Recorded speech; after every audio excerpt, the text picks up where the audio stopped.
Hey everybody, welcome to another episode of Bubblegum Reviews. My name is Steve, and tonight I'll be reviewing John Q with Denzel Washington, James Woods, Robert Duvall, and Eddie Griffith. So, I've seen this movie probably 3 or 4 times, and each time I watch it, I actually really enjoy this movie. I know it's not one of his best, but it's definitely a damn good performance by Denzel Washington.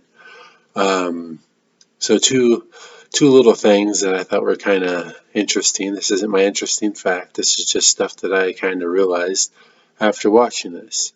Denzel Washington has been in at least 3 movies where it's involved. Actually, sorry, 4. At least 4 movies where it's involving the courtroom. Manchurian Candidate, Hurricane, this movie, and Philadelphia.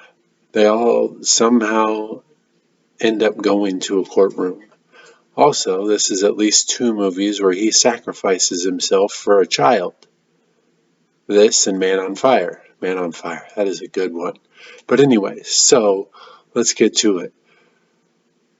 Like I said, Denzel Washington's performance in this is amazing. Robert Duvall has a really good performance as well, and so does Eddie Griffith. I really like his performance due to the fact that he kind of adds a little comedy to it, and I mean, it's not a huge role for him, but he does pretty good. James Woods isn't bad as well. Uh, so the short blonde hair chick, I just want to punch her in the face throughout the whole movie. I mean, she just, she really gets to me. But I'm sure that was what her role was, and that's definitely obviously that's what her role was. But anyways, the music for this, the music in this movie is so out of place. It does not fit this movie at all. Terrible, terrible choice. Like that just like at one point it was almost like a rave song was playing at a point in the movie where it was like, what in the world is happening? So I mean, yeah, that wasn't very good. I did not enjoy that part of it. So this movie kind of surrounds about the healthcare system and how if you don't have insurance, it costs up this and that. Man, that what they talk about in that still happens to today in real life. Like our healthcare system in the U.S. is so messed up that this movie just kind of scratches on the surface of what's actually going on. But I mean, they definitely bring up some very valid points in it as well.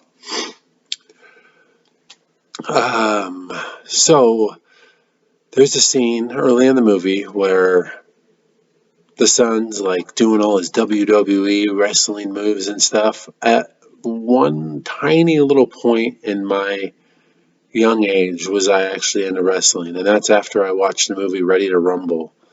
I kind of was like, "Wow, this is pretty cool," and I got into wrestling a little bit. Not like nothing crazy. I mean, I'd do what he did and do like suplex or whatever off the couch and stuff like that. But I just thought it was cool how like into wrestling the kid was. Like he legit seemed like he was enjoying it.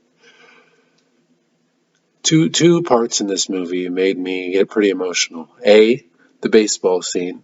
Every single time I watch this, the baseball scene gets me. I know it's a short but quick, but I mean it's just like whoa, what?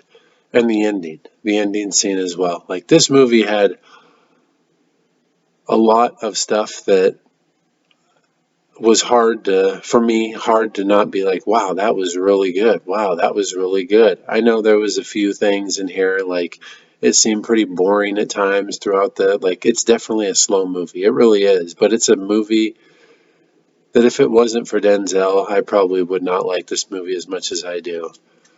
So, anyways, director, we have Nick Cassavetes. So the only thing I've heard of this guy being in that I'm familiar with whatsoever is Alpha Dog. I've never seen it, and The Notebook. He directed those two. Never seen either of them. IMDb gave this a 7.1 out of 10. Rotten Tomatoes gave it a 23%. Dog Bones gave it a 2 out of 4. I give it a 7.5 out of 10. The major ding on that would have to be the music. Like, that music just was so out of place for this movie. It really was. Box office of 102.2 million on a budget of 36, so it did pretty good. I mean, as far as numbers wise, during the time that this came out, which was 2002, year after 9/11, so I'm not saying movies weren't doing good, but it did pretty good.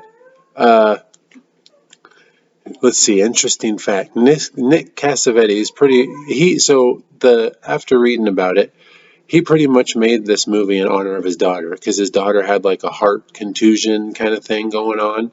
And I don't know if they went through the same thing in the whole healthcare system and that's why he was doing this or whatnot. But she did have like a heart thing going on with her, and he made this movie in honor of her. So I got to give him credit for it. I did enjoy this movie. Other than that, let's see here. Yeah. So the other little interesting fact, in the original script, John actually kills himself. I mean, do I wish? I kind of, I don't know. I feel like either way, the movie kind of ended, like, it wouldn't have really changed it much, in my opinion. I mean, I don't want to spoil anything, so I'm just going to say I wouldn't mind to see it that way, but at the same time, this ending was good. It probably turned out better than if had that happen. So that's all for that one. Stay tuned. Next, I got one of the two. I'm not sure. I'm watching one currently. The other one I might throw on tonight. We'll see. I'm watching this currently, the night of. This is pretty awesome. I'm really into it. It's a good one. I'm on episode 4 of about 8, and then this is my option tonight. I might throw this on. So one of these two will be up next. Not sure. Or I might end up throwing Mortal Kombat on there. We'll see. That's all for tonight. Like and subscribe. Check out my Letterboxd, capital B, Gum, capital R, E views. That's all for tonight. You guys have a good one.